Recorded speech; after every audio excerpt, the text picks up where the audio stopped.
আসসালামু আলাইকুম।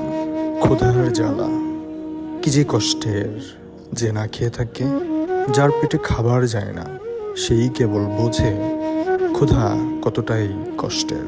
কোন ক্লাস পর্যন্ত পড়েছো? নাম টাম লিখতে পারো? বাংলা পড়তে পারো?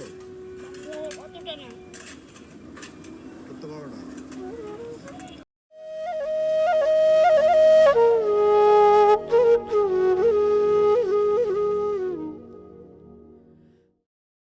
এখানেই থাকো, যেই কাজই করো, হ্যাঁ কাজ করতে হবে, কিন্তু খারাপ ছেলেদের সাথে মিশা যাবে না।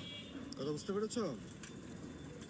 এই যে ছেলেবেলা এখন সিগারেট খায়, বিড়ি খায়, এগুলো খাইলে কিন্তু ভবিষ্যৎ নষ্ট, শরীরে অসুখ বিসুখ হবে, শরীর দুর্বল হয়ে যাবে। ভুলেও কোনো খারাপ কোনো কিছু খাবো না, কেমন? ঠিক আছে?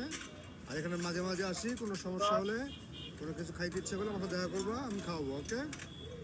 আর রুটি খাইতে পারবা? দুটো খেয়ে পেট ভরে গেছে না? ঠিক আছে, তোমার নামটা কি? রাতুল।